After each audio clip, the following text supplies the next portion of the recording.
Hey Kiku, One Piece Player, bonjour et bienvenue sur YouCard Game. Merci d'être présent avec moi pour ce nouveau deck profil. Et aujourd'hui, on va parler du Dragon P07.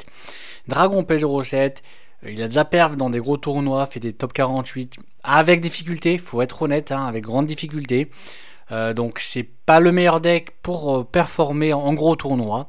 Par contre, il fait quand même énormément de choses et il peut faire des belles performances en petits tournois. Il faut être honnête. Donc, le leader, Monkey D. Dragon, OP07, 5000 de puissance, rouge, 5 PV, du classique. Et Activate Main, où une fois par tour, on peut donner un total de 2 dons qui sont déjà attachés à un leader ou à un personnage à un autre personnage. Donc on peut pas donner des dons attachés au leader, mais par contre on peut lui donner du leader à un personnage ou d'un personnage à un autre personnage. Donc ça va permettre en fait de pouvoir faire plusieurs frappes plus importantes ou utiliser des effets qui demandent d'avoir des dons attachés. Pour la decklist, elle part sur un petit classico Strohat.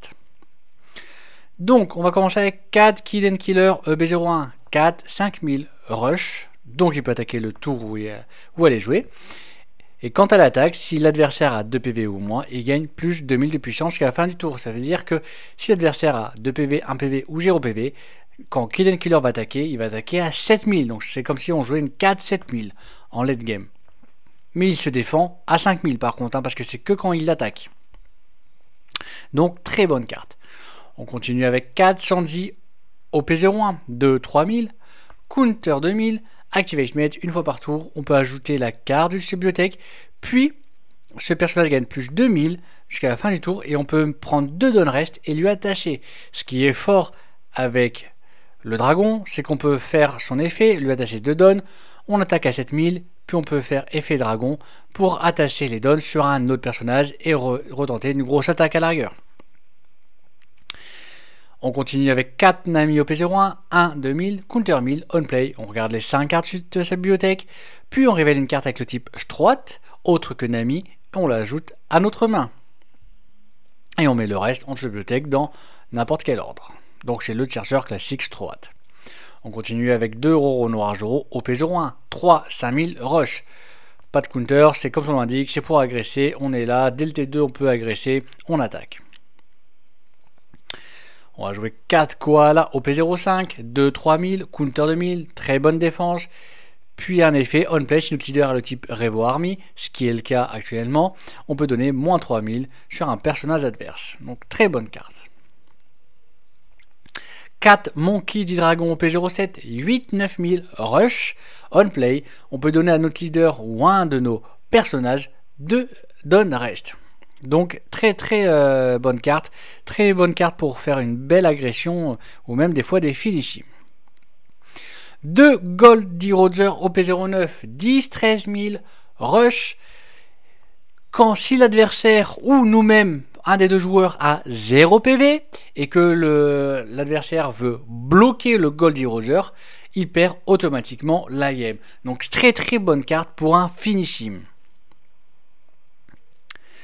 Sanji OP10, 3 3000, Counter 1000. Pendant son tour, le personnage a 3000. Donc si on attaque avec, elle sera à 6000. Puis on KO, on draw une carte. Donc c'est en général la carte qu'on va jouer dès le début pour attaquer, mais qu'après, on va ne pas la défendre, on va la laisser mourir pour pouvoir avoir la draw. 2 monnaies OP10, 2 3000, Counter 1000. Activate Mate, on peut reste ce personnage, prendre 2 dons rest et les mettre à un autre perso, puis mettre moins 1000 sur un personnage adverse. Jusqu'à la fin du tour. Ce qui est bien, c'est qu'on peut mettre moins 1000 sur un personnage adverse pour essayer de le gérer en l'attaquant. Et en plus, en mettant 2 dons sur un autre personnage, on va pouvoir attaquer beaucoup plus fort. Et avec l'effet leader, on va pouvoir transvaser ces dons sur un autre personnage et donc faire plusieurs attaques assez conséquentes. On va jouer 4 Monkey D. Luffy ST01, 5 6000 Rush. Et s'il a 2 dons attaque, 2 dons attachés quand il attaque, l'adversaire ne peut pas activer de bloqueur. Donc très bonne carte pour pouvoir faire des finishing et pouvoir agresser très rapidement l'adversaire. On continue avec 4 Sanji ST21, 2 3000 Counter 2000. On play, on peut choisir un 3 type personnage de 6000 de puissance ou plus, et jusqu'à la fin du tour, quand il attaquera, l'adversaire ne pourra pas activer de bloqueur. Donc principalement utilisé pour le counter de 1000, mais au cas où il a un effet très sympathique qui va empêcher justement d'avoir les bloqueurs. On continue avec 4 Monkey D. Luffy ST21, 5-6000 rush. Quand il attaque, on peut donner à un autre leader ou un autre personnage un don reste. Donc très fort, parce que quand il l'attaque, on donne un don, et grâce à l'effet leader, on pourra transférer ce don sur un autre personnage. 4 Oro Noir Joro ST21, 4-5000, counter 1000. Quand il est équipé de 2 dons, il gagne le rush, puis s'il est mis KO, on peut jouer depuis la main un personnage rouge qui a une puissance de 6000 ou moins. Donc très bonne carte qu'on va en général pas trop protéger du KO afin de derrière pouvoir rejouer soit par exemple un Luffy, un Sanji, un jour on peut pas, mais un Kill and Killer, etc. Et on finit avec 4 Bad Manners Kit Course au P04, c'est un event à 0, le counter, où on trace une carte de sa main, puis on peut donner un autre leader ou un autre personnage, plus 3000 de puissance durant la bataille.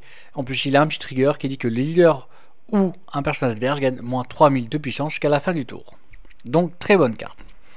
Donc, pour le Monkey Dragon, c'est un deck rouge, c'est un deck agressif. Tu veux absolument commencer. Tu veux commencer car tu veux agresser l'adversaire le plus rapidement possible. Le but c'est de vraiment, surtout avec 5 PV, quand tu affrontes en plus des leaders qui peuvent avoir 4 PV ou moins, le but c'est vraiment de dire ok, j'attaque et je ne vais enchaîner les attaques de leader que quand tu seras mort. Donc, pour le tien, c'est classique. C'est la Nami. Clairement, on joue Nami. Alors si t'es go second, tu peux jouer la monnaie, hein, clairement. Mais sinon, le classique, c'est tu joues un ami, c'est comme d'habitude, si tu fais le tiers, tu fais le chercheur, etc. En sachant que même T2, tu peux jouer même un Shanzi, hein, tu peux te permettre de jouer ce type de carte là. En T1, je veux dire en T1 gauche second. Puis on va arriver au T2, au 3 ou à 4 donnes. Donc, à 3 donnes, tu peux jouer un Zoro. Clairement, tu fais une rush, tu peux jouer un Shanzi, en sachant que si tu fais une des deux cartes, dans tous les cas, tu vas d'abord attaquer. Là, tu peux faire un Shanzi ou une monnaie. Tu peux préparer aussi, même dans T2, tu peux préparer ces deux-là. Parce qu'en fait, le fait de mettre des dons, le fait de mettre des dons sur un de tes personnages reste, ça va te permettre après de pouvoir justement faire en sorte de pouvoir les transférer sur d'autres personnages en cas de besoin. Et en gauche second, tu peux à la rigueur jouer un Kill and Killer, même si lui, il est largement mieux de le jouer vraiment en fin de mid-game, début de late-game. On va commencer à parler après le T3. Le T3, les 5 ou 6 dons. Bah alors c'est simple, les 5 ou 6 dons, c'est du classique, c'est on va jouer par exemple un Luffy. Un Luffy ou un Zoro, tu peux même jouer un Zoro. Le Zoro en plus tu peux jouer si tu as fait un Sanji ou une monnaie avant, c'est très bien. Parce qu'en fait si tu as 5 dons, tu fais effet de monnaie. Avec ta Zoro, tu équipes un don sur Zoro et tu peux faire effet de monnaie pour donner par exemple 2 dons à ton dragon, attaquer avec le dragon, puis effet de dragon pour mettre 2 dons sur le Zoro, et en fait il fait une grosse attaque avec le Zoro, et en plus il aura le rush. Tu peux également, une fois que tu as joué ton Zoro, faire Shanzi, attaquer, faire l'effet, puis une fois que tu as fait, tu fais effet de dragon sur le Zoro, t'attaques avec le Zoro, puis après t'attaques avec ton leader. T'as vraiment pas mal de choses possibles, en sachant que avec le Luffy, tu peux par exemple attaquer avec... tu peux jouer le Luffy, faire effet... pareil, faire effet de monnaie pour lui mettre 2 dons, et tu attaques avec Shanti, puis tu mets 2 dons, puis tu attaques, tu mets un don sur le leader, puis tu attaques avec le leader. On va dire que le gros défaut du deck, c'est qu'il faut d'abord attaquer, le plus souvent tu vas d'abord attaquer avec les personnages, et rarement d'abord avec le leader. Ce qui fait que tu peux être plus fragile face au trigger, pour vraiment rentabiliser à fond les dons. Là je parle vraiment de la rentabilité, de rentabiliser les dons. Si contre le jaune, tu vas jouer un peu autrement, tu vas quand même toujours essayer d'attaquer d'abord avec le leader, mais quitte à faire des petites frappes, même si tu rentabilises pas toutes les donnes, pour justement éviter les triggers. Les triggers qui KO des persos de 4 ou 5. Ensuite, on passe au au T4, donc les 7 ou 8 donnes. Les 7 ou 8 donnes, et ben c'est pareil en fait. Et à partir des 5-6 donnes jusqu'à 7 ou 8 donnes, c'est exactement la même chose. Tu commences à enchaîner les Luffy, tu les mets 2 donnes dessus. Tu peux faire même, tu fais 2 attaques, tu mets 2 donnes sur ton dragon, t'attaques avec ton dragon, puis après tu joues tes Luffy, tu fais les effets du Luffy, tu les, effet du dragon, tu les mets 2 donnes sur le Luffy, t'attaques. Si t'as en plus un Sanji, alors le Sanji, t'attaques une fois avec, en général il va être géré, puis après il va être géré, donc tu vas plus refaire l'effet. Monnaie c'est pareil, en général tu vas faire l'effet une fois. En fait c'est bien de les jouer en début de game, comme ça te permet de dire, dès le début de faire des grosses attaques, donc, et de rentabiliser l'effet de leader sur des persos comme le Luffy ou le Zoro. Mais en général, il y a quasiment 99,9% de chance, c'est quasiment impossible que à partir de ton T4, 7 ou 8 donnes, qu'il ne soit pas géré. Donc faut, on va dire à ce moment-là, tu les comptes plus. Mais tu peux quand même, avec ces donnes, rien n'empêche de faire 2 attaques avec dragon, jouer avec ce Luffy là. T'attaques avec tu fais effet dragon pour le mettre 2 donnes, t'attaques avec ce Luffy là, tu fais son effet sur lui-même, et en fait il a 3 donnes, et c'est comme s'il avait une attaque à 9000. Rien ne t'empêche, pareil, attaque à 7000, tu joues lui, et tu fais une attaque à 8000. Pareil, toujours assez. En fait, t'as pas énormément de solutions, comme par exemple le jour, hein.